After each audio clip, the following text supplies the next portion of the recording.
उस चीज़ को अपने ऊपर हावी मत होने देना, क्योंकि वहाँ पे जो आपका माइंडसेट होगा, जो आपका फाइटिंग स्पिरिट होगा ना, वही डिसाइड करेगा कि आप पेपर में अच्छा करने वाले हो कि नहीं। सो उस टाइम पे हेलो एवरीबॉडी, कैसे हो आप सब लोग। उम्मीद है यार पढ़ाई कर रहे होगे, लास्ट के कुछ दिन बचे हैं एग्ज़ाम में। सो यार इस वीडियो में मैं बात करूँगा कि कैसे आप अपने मार्क्स को इम्प्रूव कर सकते हैं लास्ट के कुछ दिनों में।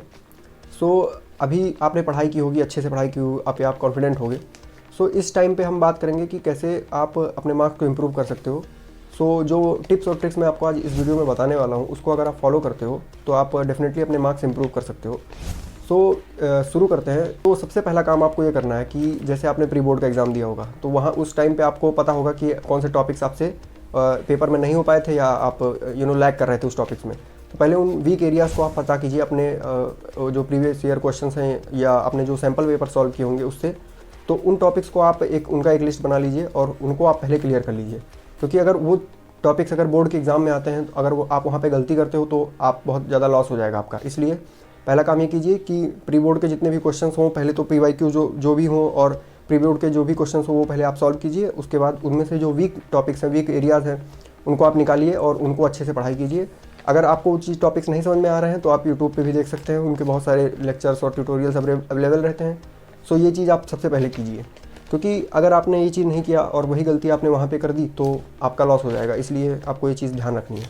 तो बढ़ते हैं यार दूसरे पॉइंट की तरफ, जो कि है कि हमें फोकस करना है आंसर प्रेजेंटेशन पे। तो आंसर प्रेजेंटेशन पे हमें फोकस करना चाहिए, क्योंकि बोर्ड का जो टीचर होता है, जो उसको चेक करेगा पेपर को, उसको आपका पेपर जो है अगर अपीलिंग लगा, उसको अच्छा लगा, तो आपको वो वैसे ही मार्क्स देगा। वो पहले पेपर का जो फ्रंट पेज होता है उसको देख के वो एक इमेज बना लेता है उस पेपर का कि हाँ ये इस बच्चे ने अच्छा लिखा होगा या इस बच्चे ने ख़राब लिखा होगा। यार आंसर ऐसे आपको लिखने की मतलब उस इंसान को आपसे प्यार हो जाए, आपके उस आंसर शीट से प्यार हो जाए, क्योंकि वो वही चेक करेगा और आपका जो फर्स्ट इंप्रेशन होना चाहिए वो एकदम अच्छा होना चाहिए। उसके लिए आपको ये करना है कि जैसे आपने कोई आंसर, आप कोई क्वेश्चन सॉल्व करते हो, उसका जो आंसर आता है उसको आप एक डब्बे में बंद कर सकते हो, स्क्वायर कर सकते हो। उसके अलावा आप लाइनें बना सकते हो एक क्वेश्चन को दूसरे से सेपरेट करने के लिए, या आप दो लाइनें छोड़ सकते हो एक आंसर और दूसरे आंसर के बीच में। ये सारी चीज़ें यार बहुत ज़्यादा इफेक्ट करती हैं, छोटी छोटी चीज़ें हैं बट इफेक्ट डालती है एक प्रेजेंटेशन में, अच्छे प्रेजेंटेशन में। और आप एक डिसेंट सी राइटिंग आप बना के रखो, हैंड राइटिंग आपकी अच्छी होनी चाहिए, पढ़ने में आनी चाहिए कि आप क्या बोल रहे हो। मैं नहीं बोल रहा कि बहुत ही आप अच्छा लिखोगे तभी आपको मार्क्स मिलेगा, ऐसा नहीं बोल रहा मैं, बट आपका जो राइटिंग होना चाहिए वो एटलीस्ट पढ़ने में आना चाहिए अच्छे से। ये चीज़ आप बना के रखो। और एक और चीज़ यार कि ड्यूरिंग पेपर राइटिंग आप आंसर अपना जो राइटिंग है वो चेंज मत कर दो यार, ठीक है, कि एक पेज में दूसरी तरह लिख रहे हैं, दूसरे पेज में दूसरी तरह लिख रहे हैं, ऐसा मत करो, ठीक है। एक ही राइटिंग कंसिस्टेंटली बना के रखो। ये था दूसरा पॉइंट। तीसरे पॉइंट की तरफ बढ़ते हैं, जो कि हमें ये डिसाइड करना होता है कि हम कौन सा क्वेश्चंस अटेम्प्ट करें।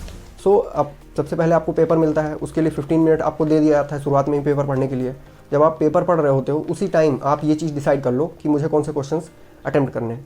जो क्वेश्चंस आप पहली नज़र में देखते ही जान जाओ कि हाँ ये क्वेश्चन मैं कर लूँगा, ये इस टॉपिक को मैंने पढ़ा है, इसका क्वेश्चन मैं कर लूँगा, आपको पता चल जाएगा। उसको देखते ही आप जान जाओगे कि हाँ ये मुझे समझ में आ गया। पहली बात तो उन क्वेश्चन को सबसे पहले आपको अटेम्प्ट करना है, ठीक है। उसके बाद आप उन क्वेश्चन को अच्छे से अटेम्प्ट कीजिए, पूरा टाइम लेके अटेम्प्ट कीजिए। उसके बाद जो क्वेश्चन आपको थोड़ा थोड़ा डाउट है कि हाँ ये मुझे आधा आता है, आधा नहीं आता, तो फिर उन क्वेश्चन को आप टैकल कीजिए। और फिर सबसे लास्ट में उन क्वेश्चन को टैकल करना है जो कि आप बिल्कुल भी नहीं जानते, आपको पता भी नहीं है कि ये पूछ क्या रहा है। उन क्वेश्चन को सबसे लास्ट में, क्योंकि टाइम आपके पास लिमिटेड है और आपको जिस क्वेश्चन को आपको आता है उसमें आप अच्छा टाइम डिवोट कर रहे हो, तो उसमें आपको ज़्यादा से ज़्यादा मार्क्स मिलेंगे, जो मैक्सिमम मार्क्स प्रोवाइडर है वही मिलेंगे, ठीक है। और जिस क्वेश्चन को आप नहीं जानते, अगर आप उसको पहले करने लगते हो तो पहली बात दो नुकसान होता है आपका। पहली बात तो वो क्वेश्चन आप नहीं जानते थे और आप अटेम्प्ट कर रहे हो, तो वैसे भी उसमें आपको पूरे मार्क्स नहीं मिलने वाले।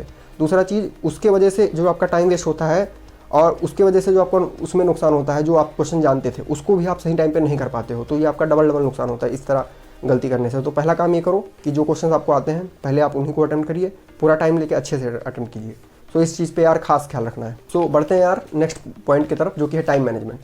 यार टाइम मैनेजमेंट बहुत ज़्यादा इंपॉर्टेंट है इन सब एग्ज़ाम में, क्योंकि जो पेपर बनाने वाले हैं उन्होंने एक फ़िक्स टाइम डिसाइड किया है कि बच्चे को इतना टाइम लगता है इस पूरे पेपर को सॉल्व करने में। तो उस पर आपको फोकस करना है कि आप कैसे अपना टाइम बचा सकते हो और कैसे आप अपना टाइम फुल्ली यूटिलाइज भी कर सकते हो। उसके लिए सबसे पहला काम ये करो कि आप एक डेडलाइन डिसाइड कर लो कि आप मुझे इतने मिनट में अपने पेपर का इतना हिस्सा कंप्लीट कर देना है, ठीक है। आप ये करोगे तो आप एक चेक लगाते रहोगे। आप पहली बात तो घड़ी लगा के जाओ एग्ज़ाम के अंदर। अब अगर आपके एग्ज़ाम हॉल में पहले से घड़ी लगी रहती है तो कोई बात नहीं, बट अगर नहीं लगी रहती तो आप खुद लगा के जाइए। वहाँ पे आप हर एक मिनट के बाद, हर एक आधे घंटे के बाद चेक कीजिए कि क्या मैं उतना पेपर कर पाया जितना मैंने डिसाइड किया था। तो पहले आप ये कर लीजिए, इससे आप ये होगा कि लास्ट में आपको रश नहीं करना पड़ेगा। मैंने देखा है बहुत सारे बच्चे होते हैं लास्ट मोमेंट पे इतना तेज़ लिख रहे होते हैं कि राइटिंग वाइटिंग का कुछ पता ही नहीं रहता, पता नहीं क्या लिखते रहते हैं, तो वो बहुत ज़्यादा लॉस करेगा आपका, उसमें मार्क्स आपको नहीं मिलेंगे। सो ये चीज़ आप थोड़ा ध्यान रखो कि पहले ही टाइम मैनेजमेंट करके रखो कि इतना क्वेश्चन इतने देर में मुझे करना है, कुछ भी हो जाए, ठीक है।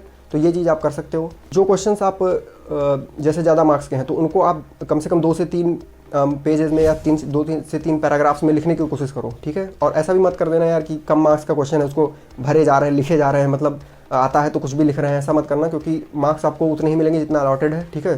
तो ये बहुत ध्यान रखना होता है, क्योंकि कभी कभी हम या ओवर कॉन्फिडेंट में ये करते हैं कि बस आता है तो लिखते चले जा रहे हैं, कुछ भी लिख रहे हैं, ऐसा मत करना। जो क्वेश्चन जितने मार्क्स का है उसी के हिसाब से लिखना। कम मार्क्स का है तो कम पैराग्राफ लिखना, ज़्यादा मार्क्स का है तो कम से कम 1 पेज तो लिख ही देना। तो ये काम आप कर सकते हो। इसके अलावा जो सबसे ज़्यादा ज़रूरी चीज़ है वो ये है कि आपको ओवर एक्सप्लेन कोई भी चीज़ नहीं करनी है, एक ही बात को रिपीट कर करके नहीं लिखना, ठीक है। तो ये काम मत करो, क्योंकि इससे यार बहुत बैड इंप्रेशन पड़ता है, ठीक है, कॉपी चेक करने वाले के ऊपर। सो ये चीज़ मत करना यार। उसके अलावा आप आधे घंटे का रिवीजन का एक वो बना सकते हो कि आप लास्ट के 15 मिनट्स या 20 मिनट्स सिर्फ पेपर को रिवाइज़ करोगे। ये काम नहीं करोगे कि आप पूरा का पूरा टाइम सिर्फ लिखने में ले रहे हो, क्योंकि पहली बार जब हम कोई चीज़ लिखते हैं या सोचते हैं तो गलत ही होता है, तो मैक्सिमम टाइम। तो ये इसलिए यार पहली बात आप लास्ट के आधे घंटे को छोड़ दो पेपर में। वो आप मतलब ऐसा आप सोचो कि अगर 3 घंटे का पेपर है तो मुझे उसे 2.5 घंटे में कंप्लीट करना है। लास्ट टाइम पे आपको रिवीजन करना है।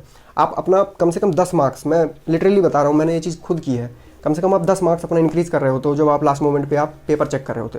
आपको पता भी नहीं चलता कि कितनी सिली मिस्टेक्स की हैं आपने, मतलब कभी कॉमा का मिस्टेक या फुल स्टॉप नहीं लगाया, कैपिटल लेटर स्मॉल लेटर, ये सारी छोटी छोटी, ये तो मैं छोटा बता रहा हूँ, बट इसके अलावा बहुत बड़े मिस्टेक्स आप करके रखते हो उसमें, समझ रहे हो। या कभी आंसर में पूछा है कि मतलब यस पूछा था आपने, नो वाला आंसर कर दिया, ऐसा भी बहुत बार होता है। सो ये चीज़ें आप बहुत ज़्यादा ध्यान रखो। इसके अलावा आप ये सारी चीज़ जो मैं बता रहा हूँ ना यार, आप ऐसा एग्जाम में एक दिन में जाके ऐसा परफॉर्म नहीं कर पाओगे, ठीक है। इसको आप पहली बात जो सैम्पल पेपर्स आप लगा रहे हो ड्यूरिंग दैट प्रैक्टिस आप ये सारी चीज़ें अप्लाई करके देखो यार, जो मैं बता रहा हूँ आपको, ठीक है। आपको डेफिनेटली इसके रिजल्ट्स मिलेंगे, फिर आप पेपर में भी अप्लाई करोगे कॉन्फिडेंटली इन सारी चीज़ों को। सो ये पॉइंट है टाइम मैनेजमेंट के ऊपर। टॉपिक पे बात करते हैं जो कि है डायग्राम का इंपॉर्टेंस, ठीक है। देखो कोई लंबे क्वेश्चन होते हैं ना, तो उसमें यार डायग्राम की रिक्वायरमेंट होती है। तो डायग्राम अगर आप बना देते हो तो उससे आपका एक डिफरेंट इमेज इंप्रेशन बनता है जो पेपर चेक कर रहा होता है उसके ऊपर। सो वो उसको पता चल जाता है कि बच्चे को कंसेप्ट भी अच्छे से आता है, ऐसा नहीं कि वो सिर्फ कहीं से रट के आया हुआ है। सो अगर आप कोई प्रोसेस है या कोई प्रोसेस दिखा सकते हो, या कोई एक टाइमलाइन होता है, या कह दो कि एक स्टेप्स होते हैं, वो सारी चीज़ें आप फ्लो चार्ट होता है, वो सारी चीज़ें आप एक इमेज बना के दिखा सकते हो, वो बहुत ही अच्छा इंप्रेशन जमाएंगी उसके ऊपर, और आपका जो आंसर होगा वो भी काफ़ी लंबा लगने लगेगा, ठीक है। ये सारी टिप्स एंड ट्रिक्स से बहुत ज़्यादा यूज़फुल होती हैं। इसके अलावा जो नेक्स्ट बात यार ये है कि मतलब कोशिश ये करो कि एग्ज़ाम से पहले आपका जितना वो है, जैसे वॉशरूम करना है या मुंह धोना है या कुछ भी पानी पीना है, वो सारी चीज़ आप पहले भी करके रख लो। एग्ज़ाम के बीच में अगर आप उठ के जाते हो तो वो चीज़ थोड़ा आपको मतलब अच्छा नहीं परफॉर्म कर पाओगे, ठीक है। वो चीज़ डिस्टर्ब नहीं करनी चाहिए आपको, सीधी सी बात है। तो ये सारी चीज़ आप पहले से ही वो करके रखो। सो इसके बाद जो सबसे ज़्यादा इंपॉर्टेंट चीज़ मैं बता दूँ वो है सेल्फ़ कॉन्फिडेंस। तो यार आपको सेल्फ़ कॉन्फिडेंस बना के रखना पेपर में। कभी कभी ऐसा होता है कि पढ़ के तो आते हैं बट नहीं समझ में आता, उस टाइम पे उस वेरी मोमेंट में याद ही नहीं आती हैं चीज़ें कि यार लिखें क्या, मतलब समझ नहीं आ रहा कि क्या करें। हो सकता है आपने प्रैक्टिस नहीं की हो या कुछ भी हो, बट उस टाइम नहीं आता, तो उस टाइम कॉन्फिडेंस डाउन हो जाता है, ये सोच के कि यार ये चीज़ तो मैंने पढ़ी थी फिर भी मैं नहीं लिख पा रहा हूँ। तो यार उस चीज़ को अपने ऊपर हावी मत होने देना, क्योंकि वहाँ पे जो आपका माइंडसेट होगा, जो आपका फाइटिंग स्पिरिट होगा ना, वही डिसाइड करेगा कि आप पेपर में अच्छा करने वाले हो कि नहीं।